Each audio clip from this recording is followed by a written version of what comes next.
నమస్కారం. సుఖీభవకు స్వాగతం. ఈ రోజు సుఖీభవలో మధుమేహం గుండెకు శాపం, నెలసరి బాధాకరంగా ఉంటుందా? ఆరోగ్యాన్ని ఇచ్చే డాక్టర్ సి, వెన్నులో సమస్యలకు ఎండోస్కోపిక్ సర్జరీ, ఇంకా హెల్త్ టిప్. మనకు ప్రాణాధారమైన పీడికెడు గుండెకు ఇవాళ షుగర్ జబ్బు పెను విపత్తునే తెచ్చిపెడుతుంది. అదుపు తప్పిన మధుమేహం గుప్పెడంత గుండెకు అడుగడుగున అవాంతరాల్ని సృష్టిస్తోంది. రక్తనాళాల్లో ఆటంకాలు, ఛాతిలో నొప్పి, తీవ్రమైన గుండెపోటు, ప్రాణాంతకమైన ఈ విపత్తుల వెనుక రక్తంలో అదుపు తప్పిన చక్కెర నిల్వలే ప్రధాన కారణమని చెబుతున్నారు డాక్టర్లు. ఏళ్లు గడుస్తున్న కొద్దీ మధుమేహం మన గుండెకు ఎలా ముప్పుగా పరిణమిస్తుందో, షుగర్ దాడి నుంచి గుండెను కాపాడుకునేందుకు ఏం చేయాలో, ఎలాంటి జాగ్రత్తలు తీసుకోవాలో ఇప్పుడు తెలుసుకుందాం. మధుమేహం ఇదొక జీవనశైలి సమస్య. కేవలం ఆహారం, శారీరక శ్రమ విషయాల్లో సరైన జాగ్రత్తలు తీసుకోకపోవటం వల్ల వచ్చి పడే సమస్య. ఒక్కసారి మధుమేహం బారిన పడితే ఇక అది చాప కింద నీరులా మెల్లగా అనేక జబ్బుల్ని తెచ్చిపెడుతుంది. ముఖ్యంగా నియంత్రణలో లేని మధుమేహం ఏకంగా గుండెకే ఎసరు పెడుతుంది. సహజంగా మధుమేహుల్లో మెల్లగా హై బీపీ, అధిక కొలెస్ట్రాల్, స్థూలకాయం లాంటి సమస్యలు కూడా ఉంటాయి. కాబట్టి ఇవన్నీ కలగలిసి గుండె ఆరోగ్యాన్ని కోలుకోలేని విధంగా దెబ్బతీస్తుంది. డయాబెటీస్ కారణంగా గుండె రక్తనాళాల్లో పూడికలు ఏర్పడడం వల్ల అది గుండెపోటుకు, అలాగే గుండె కండరాలకు సరైన గ్లూకోజ్ అందక కార్డియోమయోపతి, హార్ట్ ఫెయిల్యూర్ లాంటి సమస్యలు వచ్చి పడుతుంటాయి. డయాబెటీస్ ఉన్నప్పుడు గుండె రక్తనాళ లోపల ఇన్ఫ్లమేషన్ ఎక్కువ ఉండి డిసీజ్ డిఫ్యూజ్గా, అంటే 3-4 రక్తనాళాలు ఎఫెక్ట్ అవ్వడము, అదేవిధంగా ఆ రక్తనాళము అంటే మొదటి నుంచి చివరి వరకు వచ్చే అవకాశం కంపేర్ టు నాన్ డయాబెటిక్స్. అదే విధంగా హార్ట్ పంపింగ్ డిఫెక్ట్ వచ్చే అవకాశం ఎక్కువ ఉంటుంది. చిన్న చిన్న రక్తనాళాలు ఎఫెక్ట్ అయ్యే ఛాన్సెస్ ఎక్కువ ఉంటుంది. సో అందులో ఏంటంటే గుండెపోటు అనేది మనం ఇప్పుడు రెగ్యులర్ పేషెంట్స్లో కూడా 100 మంది లోపల ఒక 60 నుంచి 70 మందికే ఛాతీ నొప్పి రావచ్చు. బట్ మిగతా వారికి ఆయాసంలాగా రావచ్చు, వెక్కిళ్ళలాగా రావచ్చు, వాంతులలాగా రావచ్చు, కడుపులో మంటలాగా, అసిడిటీ లాగా ఉండొచ్చు, ఆర్ బోత్ షోల్డర్ పెయిన్ రావచ్చు. కొంతమందికి ఏంటంటే రిస్ట్ పెయిన్ అంటాం, ఓన్లీ ఈ బోత్ రిస్ట్ పెయిన్ కూడా ఉండొచ్చు. మరి ఇది ఎట్లా డిఫరెన్షియేట్ చేయడం అంటే, ఎప్పుడైతే మనము నడిచినప్పుడు 2 చేతులు బాగా లాగుతున్నాయి, డయాబెటీస్ ఉంది, బ్లడ్ ప్రెషర్ ఉంది, కొలెస్ట్రాల్ ఉంది, స్మోకింగ్ ఉంది, మోర్ దెన్ 40 years ఉన్నప్పుడు మనము మోస్ట్ లైక్లీ మళ్ళీ రెస్ట్ తీసుకోనే తగ్గుతుందంటే అది హార్ట్కి సంబంధించిన జబ్బు అని మనం సస్పెక్ట్ చేయొచ్చు. మధుమేహంలో 2 రకాల గుండె జబ్బులు కనిపిస్తుంటాయి. ఒకటి కరోనరీ ఆర్టరీ డిసీజ్, అంటే గుండెకు రక్తం తీసుకువెళ్లే రక్తనాళాలలో పూడికలు ఏర్పడి రక్తనాళాలు సన్నబడి గుండెపోటు రావడం. రెండవది హార్ట్ ఫెయిల్యూర్. ఇది మొదటి సమస్య కంటే తీవ్రమైనది. షుగర్ వ్యాధి లేని వారి కంటే షుగర్ వ్యాధి ఉన్నవారికి గుండె జబ్బులొచ్చే ప్రమాదం అధికం. రక్తంలో ఎక్కువగా పోగుపడిపోయే గ్లూకోజ్ రక్తనాళాలను, గుండె కండరాల్ని డ్యామేజ్ చేస్తుంది. గుండె కొట్టుకోవడంలో అసమతుల్యతలు ఏర్పడతాయి. నిజానికి నొప్పి సంకేతాలు నరాల ద్వారా మాత్రమే తెలుస్తాయి. డయాబెటీస్ ఉన్నవారిలో చిన్న రక్తనాళాలు, నరాలు కూడా దెబ్బతింటాయి. కాబట్టి మధుమేహుల్లో నొప్పి లేని గుండెపోటు వచ్చే అవకాశాలు ఉంటాయి. దీని లక్షణాలు ఎలా ఉంటాయంటే, ఛాతీలో అసౌకర్యం అనిపించడం, చేతులు, వీపు, నోటి దవడ లేదా పొట్ట భాగాల నుండి నొప్పి రావడం ఉంటుంది. శ్వాస సరిగ్గా ఆడదు, చెమట పట్టడం, వికారం అనిపించడం ఉంటుంది. డయాబెటీస్లో ఏంటంటే మల్టిపుల్ వెజల్స్ ఇన్వాల్వ్ అయ్యే ఛాన్స్ ఎక్కువ ఉంటుంది. హార్ట్ పంపింగ్ డిఫెక్ట్ అయ్యే ఛాన్సెస్ ఎక్కువ ఉంటుంది. కొద్దిమందికి ఈ మేజర్ రక్తనాళాల్లో ఎఫెక్ట్ కాకుండా గుండె కండరంలో ఉన్న మైక్రోవాస్కులైచర్ అంటాం, అది కూడా ఎఫెక్ట్ అయ్యేది. ఈ మైక్రోవాస్కులైచర్ ఎఫెక్ట్ అయిపోయి వాళ్ళ హార్ట్ అటాక్ మేనిఫెస్ట్ కాకుండా డైరెక్ట్ హార్ట్ ఫెయిల్యూర్ వచ్చే అవకాశం ఉంటుంది. సో దీన్నే diabetic cardiomyopathy with heart failure అంటాం. సో డయాబెటీస్లో ఏంటంటే పర్టికులర్లీ పేషెంట్స్ వచ్చినప్పుడు కొంతమంది డయాబెటీస్ నెగ్లెక్ట్ చేయాలి, అందుకే HbA1c అంటాం. HbA1c ఏంటంటే గత 3 నెలలుగా ఆయన డయాబెటీస్ స్టేటస్ కంట్రోల్ ఉందా లేదా అన్కంట్రోల్ ఉందా అనేది చెక్ చేయడానికి. HbA1c నార్మల్గా 6 బిలో ఉండాలి. సపోజ్ మనకు అట్లీస్ట్ 6.5 బిలో ఉండాలి. ఈ 6.5 నుంచి 7.5 ఉన్నప్పుడు వాళ్ళ రిస్క్ 18% పెరుగుతుంది, కార్డియోవాస్కులర్ రిస్క్.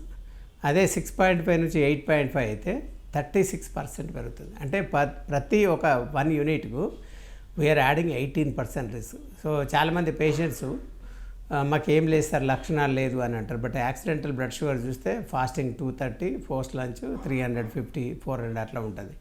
A1C చూస్తే 9, 10, 9.5, 10 అట్లా ఉంటుంది. విత్ ఈ 9.5-10 ఉన్న పేషెంట్స్ మనం ఫాలో చేస్తే నెక్స్ట్ 2-3 ఇయర్ల వాళ్ళు సడన్ మ్యాసివ్ అటాక్స్, పక్షవాతము, హార్ట్ ఫెయిల్యూరో, సడన్ కొలాప్స్ అయ్యే ఛాన్స్ ఎక్కువ ఉంటుంది. మనలో చాలామంది కొలెస్ట్రాల్, అధిక కొవ్వు వల్లే గుండె జబ్బులు వస్తుంటాయని అనుకుంటారు. కానీ ఇటీవలి కొత్త అధ్యయనాల వల్ల హై బ్లడ్ షుగర్ కూడా ప్రధానంగా గుండె జబ్బులకు కారణమవుతుందని తెలుస్తోంది. అందుకే ప్రస్తుతానికి మధుమేహం లేకపోయినా రక్తంలో గ్లూకోజ్ లెవెల్ను ఎప్పటికప్పుడు గమనిస్తుండాలి. జాన్స్ హాప్కిన్స్ అధ్యయనం ప్రకారం డయాబెటీస్ ఉన్నవారిలో బ్లడ్ గ్లూకోజ్ లెవెల్స్ 1% పెరిగితే హార్ట్అటాక్ వచ్చే అవకాశాలు 18% పెరుగుతాయని తెలిసింది. అయితే క్రమబద్ధమైన మంచి జీవనశైలితో బ్లడ్ షుగర్ లెవెల్స్లోనూ తేడా తీసుకురావచ్చు. ఆహారంలో తక్కువ షుగర్, నూనె, కొవ్వు, ఎక్కువ పీచు పదార్థాలు ఉండేటట్లు చూసుకుంటే 30% వరకు బ్లడ్ షుగర్ని తగ్గించుకోవచ్చు. క్రమం తప్పకుండా వ్యాయామం, వారానికి కనీసం 5 రోజులు వాకింగ్, జాగింగ్, సైక్లింగ్లతో పాటు వారంలో కనీసం 2 సార్లు గుండె పనితీరు సామర్థ్యాన్ని పెంచే వ్యాయామాల వల్ల 30% బ్లడ్ షుగర్ తగ్గుతుంది. ఇక వ్యాయామాలకు తోడు మెడిటేషన్ చేస్తే ఆ తీవ్రతలోని మరో 30% మాయమవుతుంది. రీసెంట్లీ మనకి ఏంటంటే గ్లిఫోజోన్స్ అంటాం, డాపగ్లిఫోజాన్ కానీ ఎంపగ్లిఫోజాన్, దీన్ని SGLT ఇన్హిబిటర్స్ అంటారు. అదేవిధంగా GLP-1 రిసెప్టర్ అగోనిస్ట్ అంటాము. ఇట్లాంటి ముఖ్యంగా సెమిగ్లూటైడ్, వీటిలో ఏంటంటే ఈ డ్రగ్స్ యూజ్ చేయడం వల్ల cardiovascular morbidity, mortality significant of the డయాబెటీస్లో సిగ్నిఫికెంట్, పర్టికులర్లీ SGLT ఇన్హిబిటర్స్ ఈ డాపగ్లిఫోజాన్ వాడడం వల్ల రిపీట్ హాస్పిటలేషన్, ఒకసారి హార్ట్ ఫెయిల్ తోటి అడ్మిట్ అనే వాళ్ళు రిపీట్ హాస్పిటలేషన్ మనం 40% తగ్గించవచ్చు. అదేవిధంగా గుడ్ ఎక్సర్సైజ్, గుడ్ డైట్, డయాబెటీస్లో good diet and good discipline very important. So and drugs అనేది రెగ్యులర్గా క్రమంగా తీసుకొని డయాబెటీస్లో లోపల డెత్ రేట్ కానీ హార్ట్ అటాక్ అని తగ్గడానికి 2 important factors. Control the blood pressure.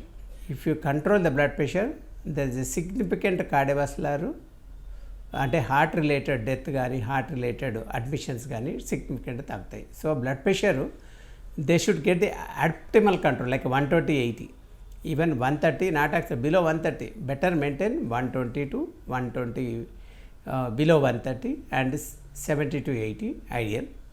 And LDL cholesterol డయాబెటిక్స్లో షుడ్ బి మెయింటైన్ బిలో 70. మధుమేహుల్లో గుండె జబ్బుల్ని అరికట్టడానికి ఏడాదికొకసారి తప్పక గుండె ఆరోగ్యాన్ని తెలుసుకోగలిగే కొన్ని పరీక్షలు చేయించుకోవాలి. ముందుగా కొలెస్ట్రాల్, బీపీ లాంటివి చెక్ చేసుకోవాలి. డాక్టర్ సలహా మేరకు ECG, 2D ఎకో లాంటివి కూడా చేయించుకొని గుండె పనితీరును తెలుసుకోవాలి. అవసరమైతే ఇతర పరీక్షలు కూడా చేయించాలి. నిజానికి షుగర్, బీపీలను రెండింటినీ నియంత్రణలో ఉంచుకుంటే గుండె జబ్బుల్ని రాకుండా నివారించుకోవచ్చు. అందుకోసం ఆహారం, వ్యాయామం, ఒత్తిళ్ల విషయంలో తగిన జాగ్రత్తలు కూడా తీసుకోవాలి. నిత్యం సమతులాహారాన్ని తక్కువగా ఎక్కువసార్లు తినటం, స్వీట్లు, నూనెల విషయంలో జాగ్రత్త వహించడం, రోజు 1 గంట పాటు వ్యాయామం చేయడం, రోజువారీ పనులను క్రమబద్ధంగా ప్లాన్ చేసుకుని ఒత్తిడి, ఆందోళనలను దరిచేరకుండా చూసుకోవడం ద్వారా డయాబెటీస్ను, తద్వారా గుండె జబ్బుల్ని నివారించుకోవచ్చు. ప్రతి నెల సాఫీగా సాగిపోవాల్సిన నెలసరి కొంతమందికి మాత్రం చాలా బాధాకరమైన అనుభవంగా మారిపోతుంటుంది. పొత్తు కడుపులో భరించలేనంత నొప్పితో మెలికలు తిరిగిపోతుంటారు. దీంతో నెలసరి వస్తుందంటేనే భయపడిపోతుంటారు. నిజానికి బాధాకరమైన నెలసరికి చాలా కారణాలే ఉంటాయి. వాటిని గుర్తించి తగు జాగ్రత్తలతో పాటు చికిత్స తీసుకుంటే చాలు నెలసరి నొప్పి, బాధల్ని సులువుగానే అధిగమించవచ్చు. వైద్య పరిభాషలో డిస్మెనోరియాగా పిలిచే బాధాకరమైన నెలసరికి కారణాలు, పరిష్కార మార్గాల గురించి ఇప్పుడు తెలుసుకుందాం. ఈ పెయిన్ఫుల్ పీరియడ్స్ అనేది మనం ఎందుకు వస్తుంది అనేది చూసుకుంటే కనుక కొన్ని రకాల హార్మోన్స్, అంటే మనం ప్రోస్టాగ్లాండిన్ అనే హార్మోన్ వలన గర్భాశయం అనేది కాంట్రాక్ట్ అయ్యి అదేవిధంగా బ్లీడింగ్ అనేది బయటకు రావడం, అండ్ ఈ కాంట్రాక్షన్సే కొంతమందికి పెయిన్లెస్గా ఉంటుంది, వాళ్ళకి నొప్పి ఉండదు ఈ కాంట్రాక్షన్స్ వలన. మరి కొంతమందికి ఈ కాంట్రాక్షన్స్ వలన నొప్పి అనేది రావడం జరుగుతూ ఉంటుంది. ప్రైమరీ డిస్మెనోరియా అయితే కనుక జస్ట్ మనకి అండర్లయింగ్ ప్రాబ్లం ఏమీ లేదు కాబట్టి ఓన్లీ పెయిన్ కిల్లర్స్ మాత్రమే సజెస్ట్ చేయటం జరుగుతుంది.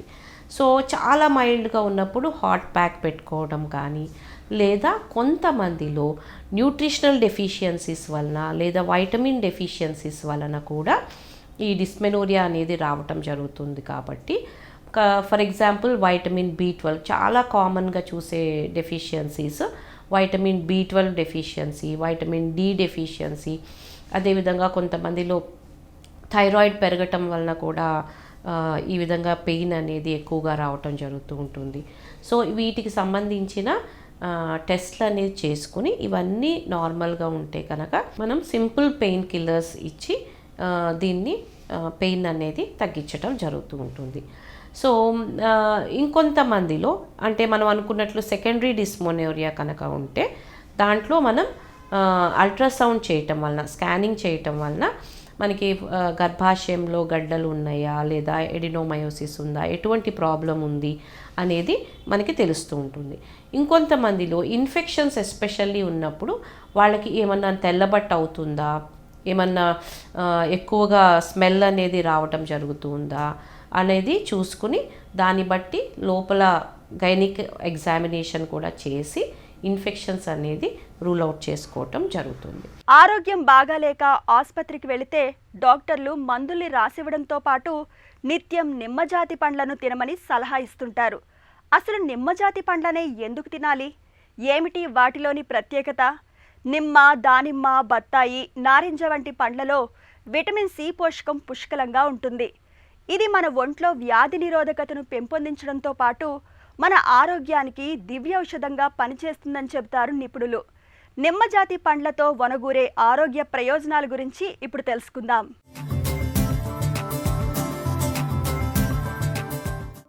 విటమిన్ సి మనకు అత్యవసరమైన పోషకం. ఇది ఎక్కువగా నిమ్మజాతి పండ్లు అంటే నిమ్మ, దానిమ్మ, నారింజ, బత్తాయి, కమల, ఉసిరి వంటి పండ్లలోనూ అన్ని రకాల ఆకుకూరల్లోనూ సమృద్ధిగా లభిస్తుంది. విటమిన్ సి ప్రయోజనాలు అనగానే ముందుగా గుర్తుకొచ్చేది రోగ నిరోధక శక్తి పుంజుకోవడం. నిజానికి ఇది మానసిక స్థితిని మెరుగుపరుస్తుంది, హుషారు, ఉత్సాహాన్ని కలిగిస్తుంది. విటమిన్ సి మెదడులో నాడీ సమాచార వాహికల ఉత్పత్తికి అత్యవసరం. డోపమైన్ అనే నాడీ సమాచార వాహకం సంతోషం, ఉత్సాహం కలగజేస్తుంది.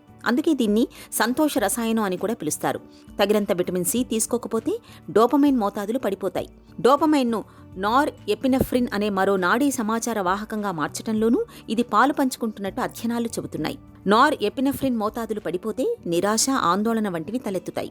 చాలా మానసిక సమస్యలు వాపు ప్రక్రియతో ముడిపడి ఉండడం గమనార్హం. డోపమైన్, నార్ ఎపినెఫ్రిన్లు మెదడులో వాపు ప్రక్రియ తలెత్తకుండానూ చూస్తాయి. అందుకే ప్రస్తుతం మానసిక నిపుణులు దీన్ని నిలువరించడం మీద ఎక్కువగా దృష్టి సారిస్తున్నారు. మన పేగులకు మెదడుకు మధ్య బలమైన సంబంధం ఉంటుంది కాబట్టి పేగుల్లో వాపు ప్రక్రియను నిలువరించడం కీలకంగా మారుతోంది. ఇందుకు విటమిన్ సి తోడ్పడుతుంది. దీంతో మరో ప్రయోజనం శక్తిని పెంపొందించడం.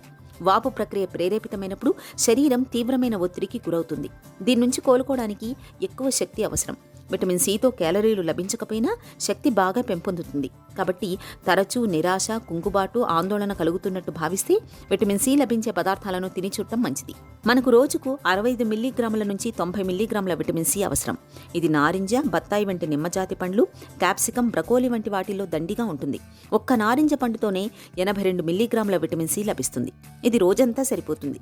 ఎర్ర క్యాప్సికంలో 342 మిల్లీగ్రాములు, బ్రకోలీలో 89 మిల్లీగ్రాముల విటమిన్ సి ఉంటుంది. ఈ నేపథ్యంలో విటమిన్ సి పుష్కలంగా లభించే పదార్థాలను తరచూ తీసుకోవడం మన ఆరోగ్యానికి అన్ని విధాల మేలు.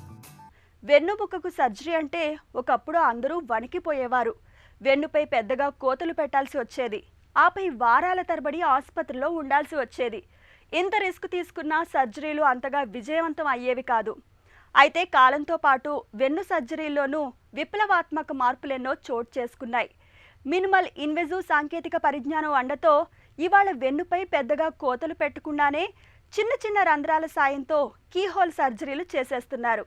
తాజాగా ఎండోస్కోపిక్ పద్ధతిలో సైతం వెన్ను సర్జరీలు చేస్తున్నారు. వెన్నుపై 1 సెంటీమీటర్ పరిమాణంలో రంధ్రాలు చేసి వాటి గుండా ఎండోస్కోపిక్ పరికరాన్ని పంపి ఆపరేషన్ చేయడం అనేది ఇటు పేషెంట్లకు అటు డాక్టర్లకు బాగా ఉపయుక్తంగా ఉంటుంది. ఎండోస్కోపిక్ స్పైన్ సర్జరీ గురించిన పూర్తి వివరాల్ని డాక్టర్ని అడిగి ఇప్పుడు తెలుసుకుందాం. ఎండోస్కోపిక్ స్పైన్ సర్జరీ అంటే ఏంటి?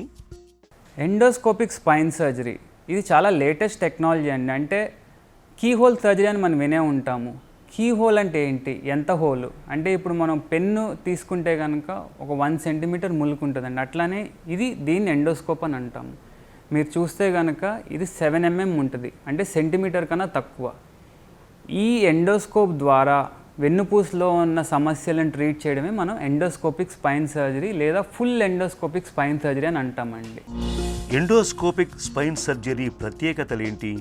సాంప్రదాయ ఓపెన్ సర్జరీ తీసుకుంటే కనుక మనము ఈ డిస్క్ వరకు కానీ నరం వరకు వెళ్ళాలి అంటే కనుక దానిపైన ఉన్న చర్మాన్ని కానీ కిందున్న కండని ఎముకని మొత్తం దాటుకుంటా ఈ నరం దగ్గరికి వెళ్ళాలండి. మనం ఇది సాంప్రదాయ ఓపెన్ సర్జరీలు చేస్తాం. అదే మీరు ఎండోస్కోపిక్ స్పైన్ సర్జరీ తీసుకుంటే ఒక చిన్న ఘాటు ద్వారా డైరెక్ట్గా ఏంటంటే ఈ నరం దగ్గరికి వెళ్ళి డిస్క్ ఏదైతే బయటకు వచ్చిందో అది తీసేయచ్చు. అంటే మనం ఓపెన్ స్పైన్ సర్జరీలో చేసే సగం డ్యామేజ్ అనేది చెయ్యమండి ఎండోస్కోపిక్ స్పైన్ సర్జరీలో. దీని ప్రత్యేకతలు ఏంటి? ఇప్పుడు మనం ఈ ఎండోస్కోపిక్ స్పైన్ సర్జరీ అనేది డే కేర్ ప్రొసీజర్ అంటామండి. డే కేర్ అంటే ఏంటి? పేషెంట్కి ప్రాబ్లం ఉన్నప్పుడు పొద్దున్న అడ్మిట్ చేస్తాం, ఆపరేషన్ చేసి రాత్రికి ఇంటికి పంపించేస్తాం.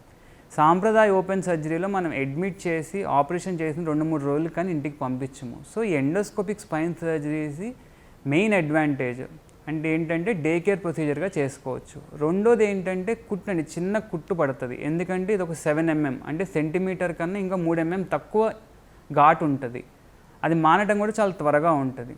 మూడోది ఏంటంటే మనము కండని చీల్చాం కాబట్టి రక్తం అనేది పోవడం చాలా తగ్గుతుంది. దానివల్ల ఏంటంటే బ్లడ్ లాస్ అనేది ఉండదండి ఈ సర్జరీలో. ఇంకోటి మనం పొద్దున ఆపరేషన్ చేసి నైట్ ఇంటికి పంపించేస్తే రికవరీ అనేది చాలా ఎర్లీగా ఉంటుంది. ఎండోస్కోపిక్ స్పైన్ సర్జరీ విధానం ఎలా ఉంటుంది?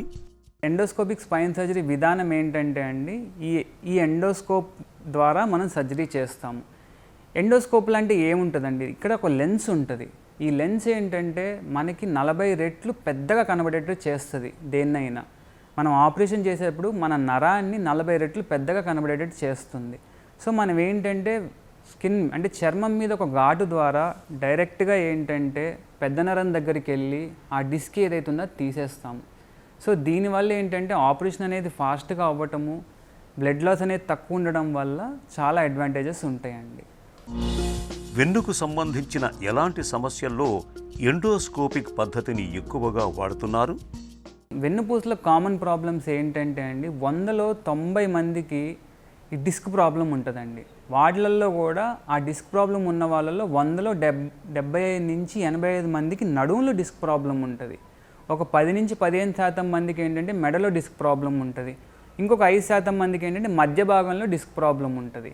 ఇప్పుడు మనం వినే ఉంటాము సయాటికా అంటే ఏంటండి, ఎప్పుడైతే మన వెన్నెముక మధ్యలో ఉన్న డిస్క్ బయటకు వచ్చి నరం మీద ఒత్తిడి పడితే కాళ్ళలోకి నొప్పి లాగుతుంది. సో ఈ ప్రాబ్లంకి మనం ఎండోస్కోప్ ద్వారా చేయొచ్చండి.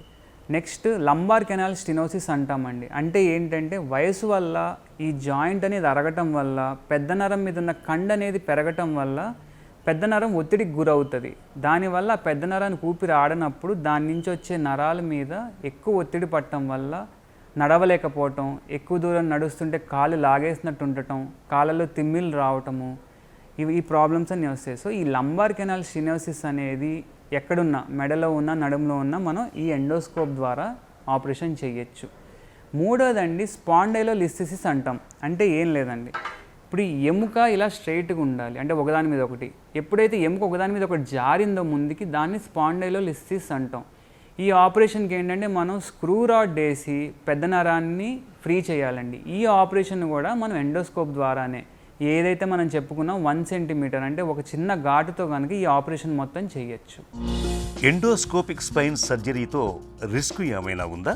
ఇప్పుడు ఎండోస్కోపిక్ స్పైన్ సర్జరీలో ఏ శస్త్రచికిత్సలో అయినా రిస్క్లు అనేవి ఉంటాయి. ఇప్పుడు ఒక సాంప్రదాయ ఓపెన్ సర్జరీలో కనుక ఒక 5% రిస్క్ ఉంటే కనుక ఎండోస్కోపిక్ స్పైన్ సర్జరీతో ఆ రిస్క్ అనేది 1% తగ్గిపోతుందండి. ఎందుకు అంటే ఈ వెన్నుపూసకు సంబంధించిన సర్జరీల్లో కాంప్లికేషన్స్ అంటే రిస్క్లు ఏముంటాయంటే అక్కడ మనం ఆ డిస్క్ తీయడానికి వెళ్ళినప్పుడు నరాలకి ఏదైనా డ్యామేజ్ జరగచ్చు.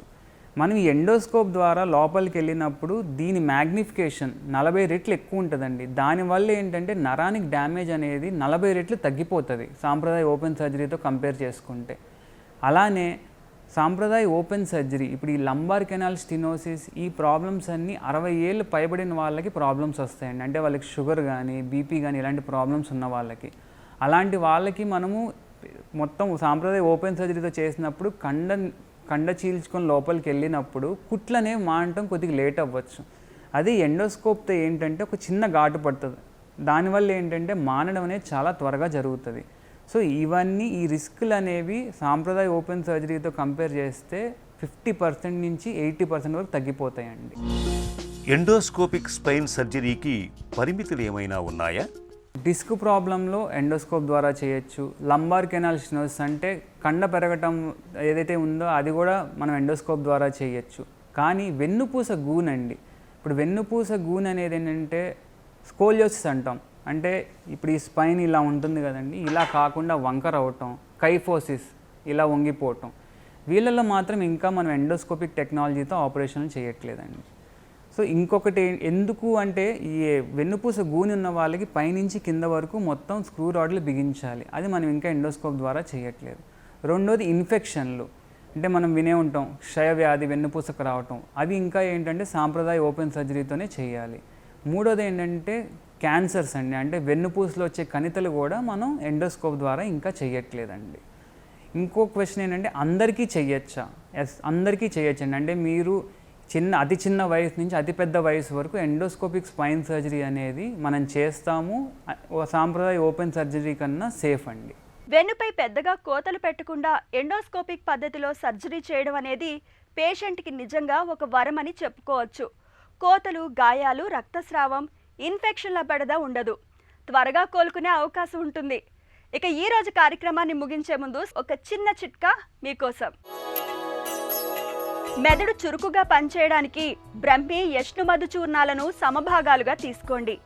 వాటికి కొద్దిగా తేనెను కలపండి. ఈ మిశ్రమాన్ని నిత్యం పరగడుపున తీసుకుంటూ ఉంటే మంచి ఫలితం ఉంటుంది. మెదడు చురుకుగా పనిచేస్తుంది.